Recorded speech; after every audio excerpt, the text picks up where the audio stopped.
Dünyada yüzlerle separatizm yuvası var. Yaşadığı vahid dövləti parçalamak isteyen separatist gruplar var. Ve dünyanın 50 ülkesinde onların mübarizəsi qanla müşahidə olunur. Böyük qırğınlar, insan ölümləri. Bu yüzlerle dövlətin içində separatizmi kökündən qazıya bilən yalnız bir dövlət var. Yalnız bir dövlət olub. O da Azərbaycan. Qarabağda erməni separatizmini tamamilə kökündən qazıya bildik. Və Qarabağı Azərbaycanı parçalamaq istəyənlərdən təmizlədik. Azərbaycanı da Qarabağda qoruduq. Bu barədə Davosda Azərbaycan prezidenti danışıb. 30 ildə çəkdiklərimizi və beynəlxalq təşkilatların, vasitəçilərin başımıza gətirdiyi oyunları xatırladı. Göz ki beynəlxalq təsisatlar o zaman, yəni 30 il əvvəl, 20 il əvvəl, hətta 10 il əvvəl, indi hazırda belə onlar davranışı hələ də dəyişməyib. Amma biz dəyişdik. Necə? Belə ki, biz artıq kiminsə gəlib bizim üçün bu problemləri həll edəcəyik, artıq inanmadıq. Beynəlxalq vasitəçi ilə bağlı ümidlər uğursuzluğa düçar oldu. BMT-nin Təhlükəsizlik Şurası ki, ən böyük beynəlxalq qurum 4 qətnamə qəbul etməklə Ermənistanın təbii ki, ordusunun qeyri-şərtsiz ərazimizdən çıxmasını tələb edir. Amma faydası çox saylı beynəlxalq təşkilatlar qətnamələr, qərarlar qəbul elədi və heç bir fayda vermədi. Ta ki, biz vəziyyəti ixtiyarımızı əlimizə götürənə kimi. Bəli, biz ədaləti, beynəlxalq hüququ, suverenitetimizi, ərazi bütövlüyümüzü bərpa etdik və ondan sonra sülhə nail olduq. Ondan sonra dayandı müharibə. 30 ildə çəkdiklərimizi xatırladıb Azərbaycan prezidenti. 1988-ci ildə Qarabağda erməni separatizmi qızışanda əvvəlcə köməyi Moskvadan gözlədik. Ədalət istədik. Ala bilmədik. Sonradan 1992-ci ilin martında ATƏT-in Minsk konferansı yaradıldı. Ümid elədik ki, bu konferans öz işinə başlayar və Azərbaycan haqqında, Qarabağ haqqında ədalətli qərar qəbul edir. Ancaq konferansın işə başlaması mümkün olmadı. Dedilər ki, ermənilər Şuşanı və Laçını alıblar və Azərbaycan da 1992-ci ilin iyununda torpaqları azad eləmək üçün hücum əməliyyatına başlayıb. Bundan sonra Minsk konferansının sədri olan Mario Raffaelli iyun-sentyabr aylarında Romada bir neçə toplantı keçirdi. Və sentyabr ayında elan elədi ki, Minsk qrupu yaradılıb. Bunu kim yaratmışdı? Hansı qərarla yaranmışdı? Minsk konferansının kimin yaratdığı məlum idi. ATƏT-in Nazirlər Şurası. Minsk qrupunu kim yaratmışdı? İndiyə qədər də bilən yoxdur. Və fəaliyyətə başladılar. Minsk qrupu və onun sədri. Rafaelli bir şey eləyə bilmədi. Torpaqlarımız işğal olundu. BMT qətnamələr qəbul etməyə başladı. Müxtəlif qonaqlar gəldilər, getdilər, nəticə yox. Sonradan Rafaellini İsveçli Eliasson əvəz elədi. O da onun kimi işlədi. 1994-cü ildə keçirilən ATƏT-in sammitində Böyük Heydər Əliyev çətinliklər bahasına da olsa sülhməramlı qüvvələr haqqında sənədin qəbuluna nail oldu. Və qəti şəkildə məsələni qoydu ki, Qarabağa bir ölkənin sülhməramlı qüvvələri gələ bilməz. Məqsəd Rusiyanın sülhməramlılarının Azərbaycana, Qarabağa yerləşdirilməsinin qarşısını almaq idi. Və sonraki dövrdə də belə bir prinsip hamı tərəfindən qəbul olundu ki, ümumiyyətlə maraqlı dövlətlər sülhməramlılıq fəaliyyətində iştirak edə bilməzlər. 1996-cı ilin dekabrında ATƏT-in Lissabon sammitində növbəti uğur qazandıq. Və Azərbaycanın ərazi bütövlüyünü Ermənistandan başqa bütün dövlətlər qəbul etmək məcburiyyətində qaldılar. Və Lissabonda Böyük Heydər Əliyev ATƏT-in yekun sənədinin qəbul olunmasına mane olacağını dedi.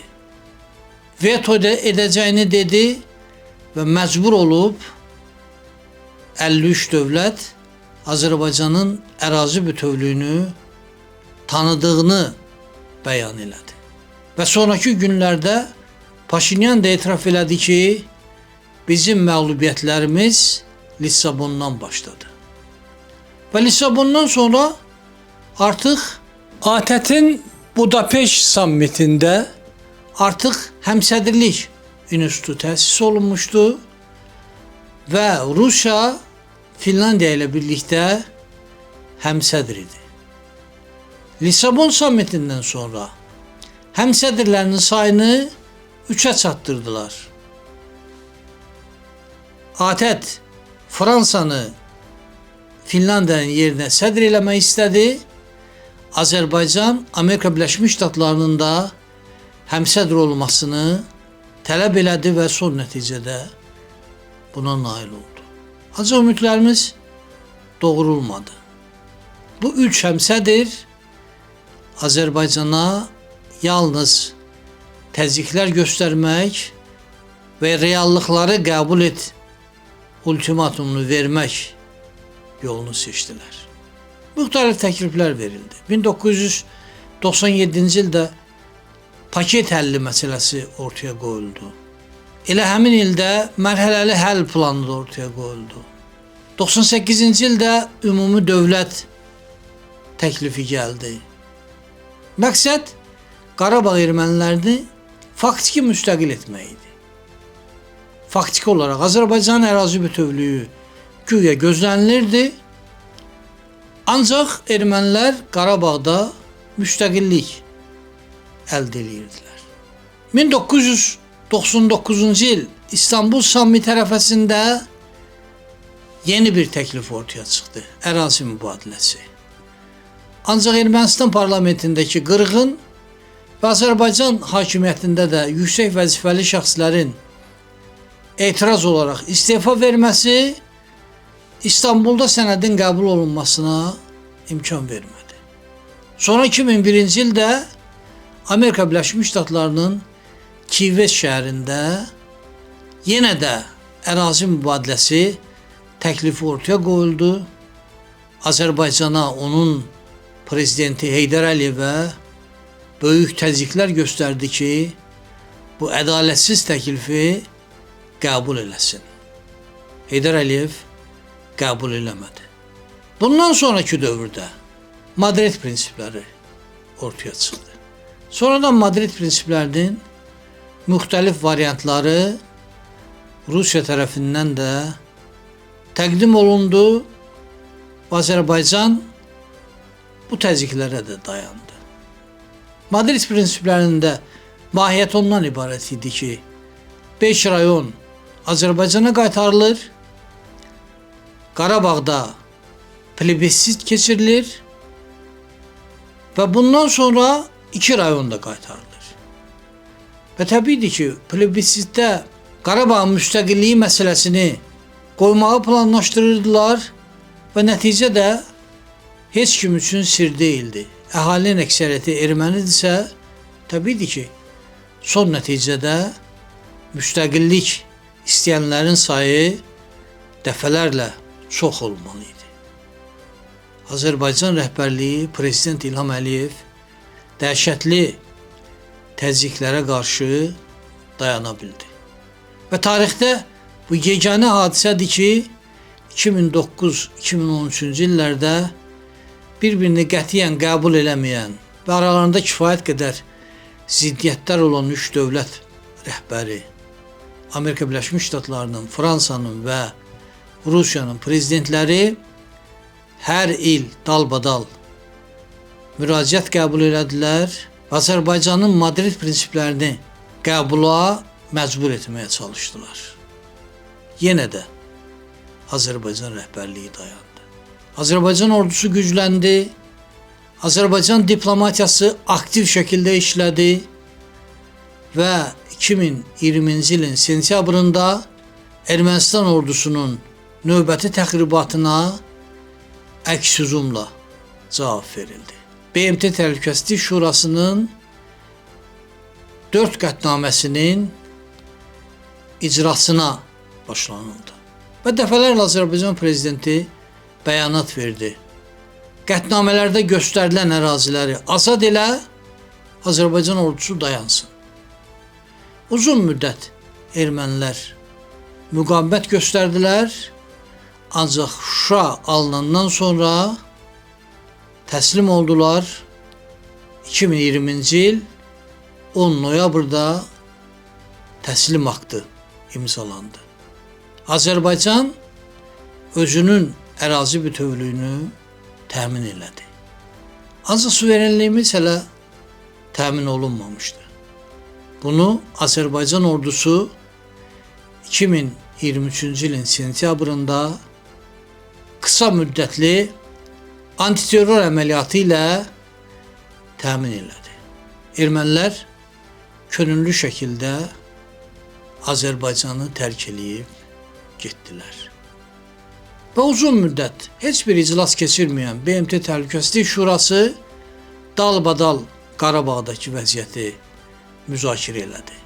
Əvvəl Laçın dəhlizi ilə bağlı məsələlər müzakirəyə çıxarıldı. Sonradan ermənilərin Azərbaycanı tərk edib getməsi məsələsini müzakirə elədilər və diplomatiyamız burada da çox böyük iş gördü. Ermənilərin və onların havadarlarının cəhdləri boşa çıxdı. Və bugün Ermənistan lideri Nikol Paşinyan ermənilərin Qarabağa qayıtmasının məqsədə uyğun olmadığını deyir. Və çox güman ki, ermənilər özləri də o qədər geri qayıtmaq həvəsində deyirlər. Ancaq qayıtmaq istəyənlərə də Azərbaycan hakimiyyəti açıq şəkildə deyir. Kollektiv şəkildə geri qayıtmaq yoxdur. Fərdi qaydada müraciətlər ola bilər və bu müraciətlər baxılıb müsbət yaxud mənfi qərar verilə bilər. Eyni zamanda Qarabağa ermənilərin fərdi qaydada qayıdışı Azərbaycanlıların Ermənistandakı Dədəbaba torpaqlarına qayıdışı ilə paralel aparılmalıdır. Yarandığı ilk gündən Azərbaycana təzyiq vasitəsi rolunu oynayan və qətiyyən qəbul edilməsi mümkün olmayan təkliflər verən Minsk qrupu və bu Minsk prosesi ilə bağlı olan orqanların ləğv olunma məsələsi nəhayət 2025-ci il avqustun 8-də öz həllini tapdı. Azərbaycan və Ermənistan rəhbərləri Minsk qrupunun ləğvi ilə əlaqədar ATƏT-in Nazirlər Şurasına müraciət etmək barədə razılığa gəldilər və ötən ilin sonlarında Minsk qrupu tamamilə ləğv olundu. Azərbaycan rəhbərliyi fəaliyyətdə olduğu 20 ildən artıq müddətdə ölkəmizə qarşı qərəzli mövqe tutan bu beynəlxalq təşkilatın ləğvinə nail oldu. 30 ildən artıq davam edən mübarizəmiz qələbə ilə başa çatdı. Və bunu hamı bilməlidir. Azərbaycanın rəhbərlərinin 30 il ərzində nələr çəkdiyini hamımız bilməliyik, unutmamalıyıq. Çünki tarixi bilməyəndə, ondan dərs almayanda bu hadisələrin təkrarlanması ehtimalı yaranır. Buna qətiyyən imkan verməməliyik. Bir şey də unutmamalıyıq ki, Azərbaycanın üzləşdiyi bütün bəlaların kökündə səriştəsiz, yerində olmayan, bacarıqsız rəhbərlərin fəaliyyəti dayanır.